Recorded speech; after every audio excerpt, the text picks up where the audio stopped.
Là, le mec sur scène qui vient de faire une entrée fracassante, ben c'est moi. Ça va, c'est pas comme si j'étais devant des centaines de gens. Vous aussi, vous vous demandez ce que je fais là, habillé en Indiana Jones, avec un fouet, un chapeau, la totale? C'est normal. Au fait, je m'appelle Vincent et je suis juste un type comme les autres. C'est prouvé scientifiquement. Plus normal que moi, tu meurs. Je suis le candidat idéal pour tester tout ce qu'on n'ose pas faire, tout ce qui fait peur, tout ce qui fait triper.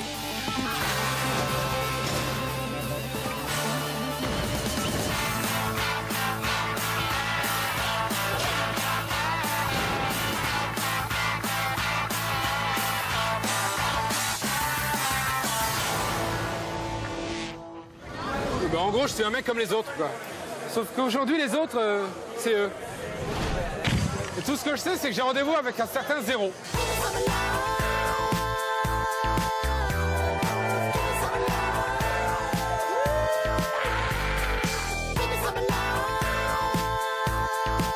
Vous êtes Zéro? Il n'y en a aucun de vous qui s'appelle Zéro? Zéro? Bonsoir, Tortue Génial. Zéro, il était là tout à l'heure, je pars là-bas. Par là-bas, d'accord. Bonsoir, est-ce que l'un ou l'une de vous s'appelle Zéro?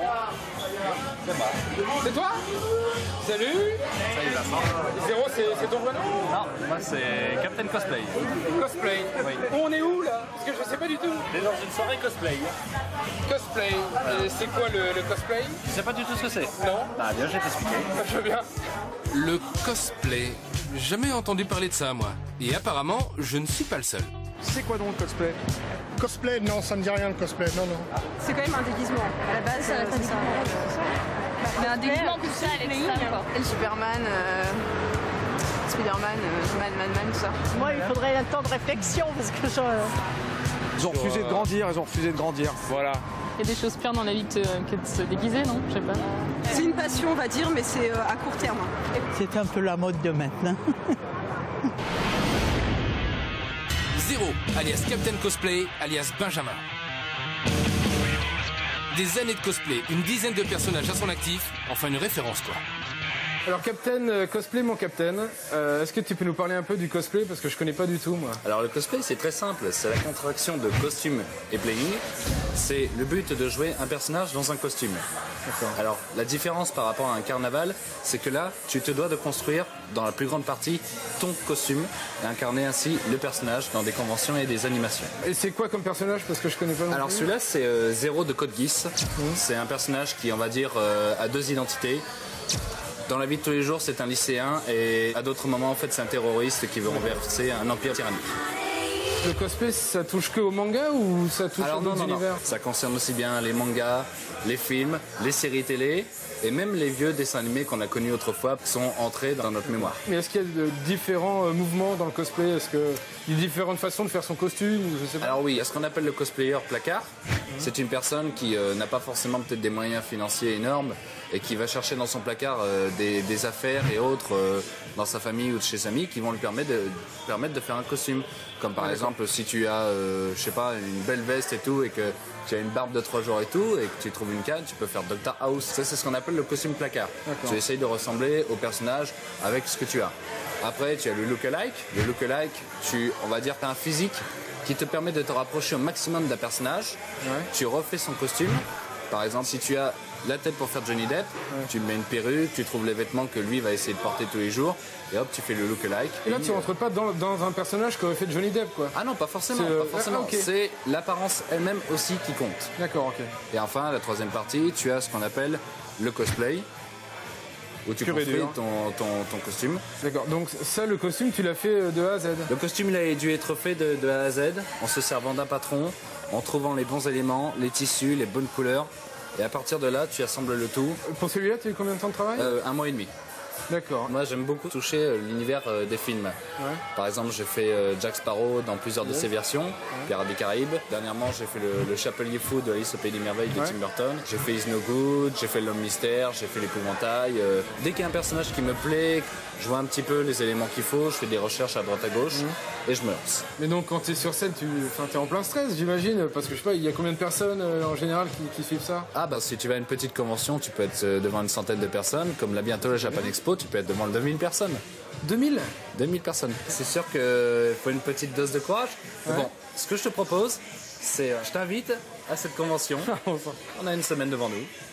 Ok, on va monter sur cette... 2000 personnes, tu dis? À peu près, oui. Grâce à Benjamin, je comprends enfin ce qu'est le cosplay.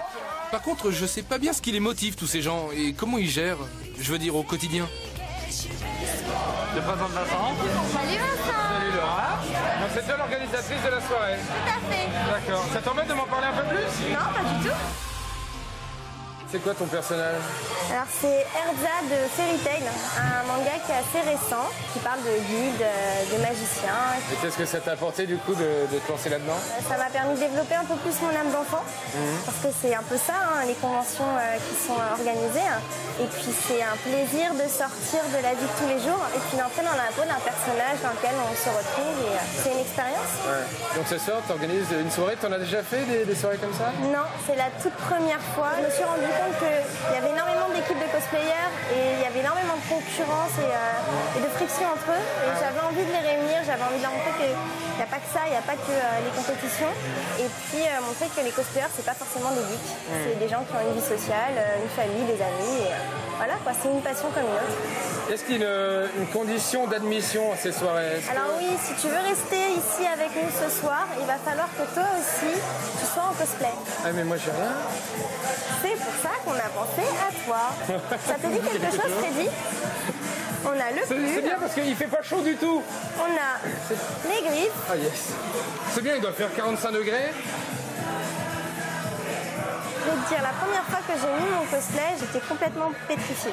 Mais du coup, ça t'a aidé dans ta timidité? Parce que tu me dis que t'es timide, mais bon, j'ai pas du tout l'impression. Ça va beaucoup mieux. J'ai plus peur des appareils photo.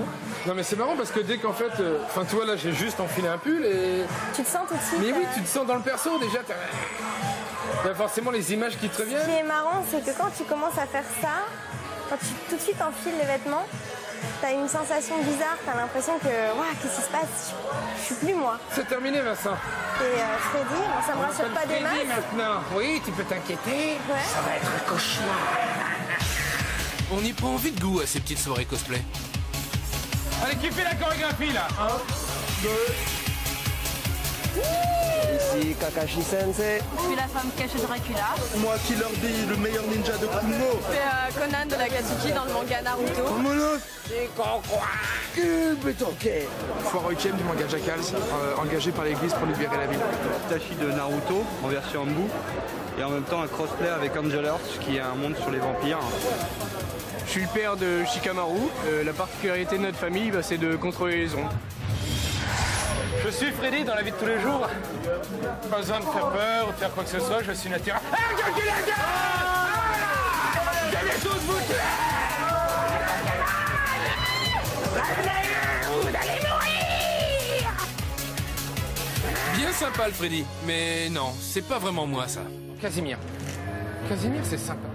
Un Tamagotchi. Des Tamagotchi, c'est mignon un Tamagotchi.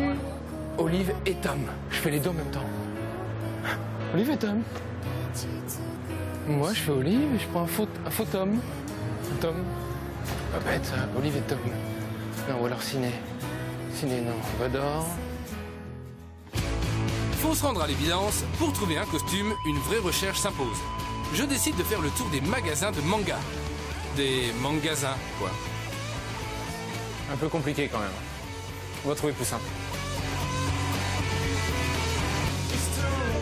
Je viens vous voir parce que je cherche une idée pour un costume pour la convention cosplayer à la prochaine Japan Expo. Et le problème, c'est que j'y connais rien. Il y a les grands classiques, Dragon Ball, One Piece. Dragon Ball, c'est les 7 boules de cristal venues Voilà. des étoiles. Ça, oui, ça c'est bon. Naruto, là on est sur ce qui est le plus connu. Juste un peu derrière, il y a Bleach. C'est ce qui se fait quasiment le plus en convention. Après, on peut aller plus dans le fantastique, hein, comme chez Clan. On peut prendre du RG Veda, c'est un peu particulier. Un peu plus classique sur du Tokyo Babylon. Ou alors, vraiment, si on est très fort en couture, on va faire sur du Tsukasa, du Tsubasa ou alors du triple cross. Mais bon,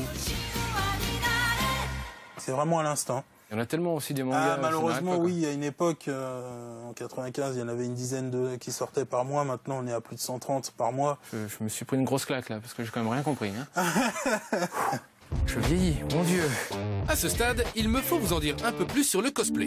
Le phénomène est donc né aux États-Unis dans les années 70-80, et c'est aussi là qu'il a pris de l'ampleur grâce aux fans de Star Trek et autres Star Wars. En gros, tous les trucs en star. Quelques inconditionnels se mirent en effet à reproduire eux-mêmes les costumes de leurs héros pour rejouer leur scène favorite à leur grand-mère. Je suis ton père.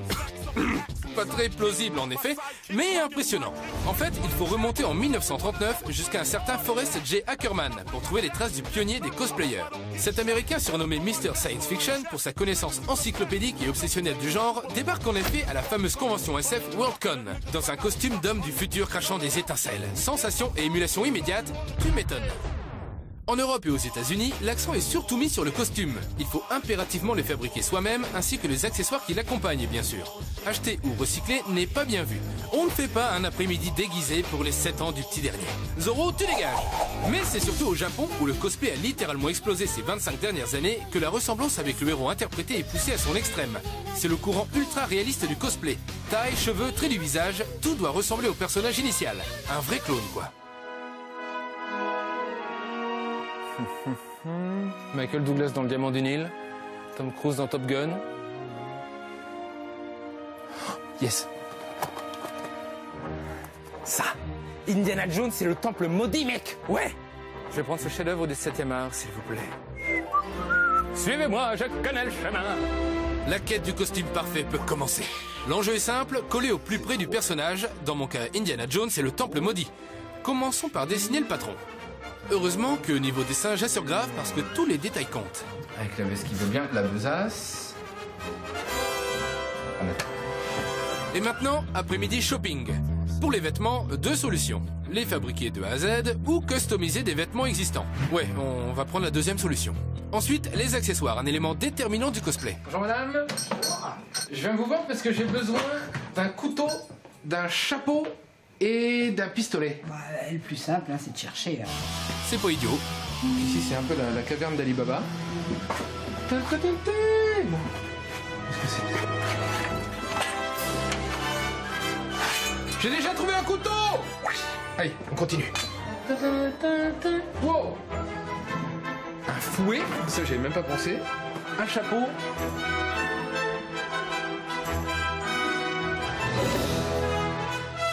J'ai tout. Maintenant, il n'y a plus qu'à rentrer et faire le costume. Allez, suivez-moi, je connais le chemin.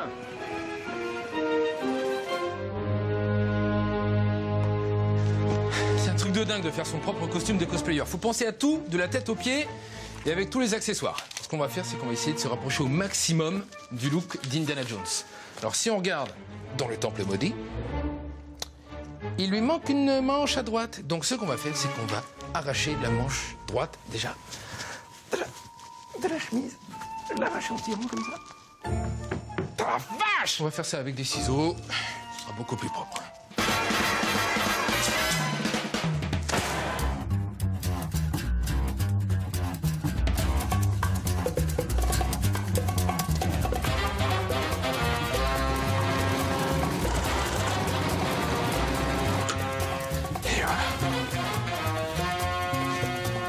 Mais par contre, la chemise d'Indiana Jones, elle a des trous. Faire des trous?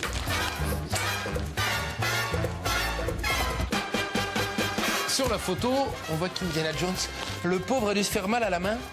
Et du coup, il a un petit bandage autour de la main, donc on va reprendre la manche qu'on a vu utiliser tout à l'heure.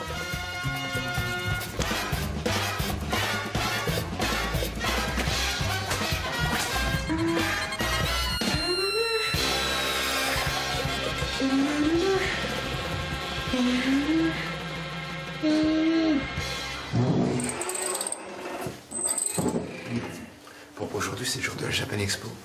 Une chose que Benjamin m'avait pas dite, c'est que les journées d'un cosplayer commencent très tôt. Il est 7h du mat, là. Pleine forme. On va voir Benjamin qui, normalement, prépare son costume pour aujourd'hui.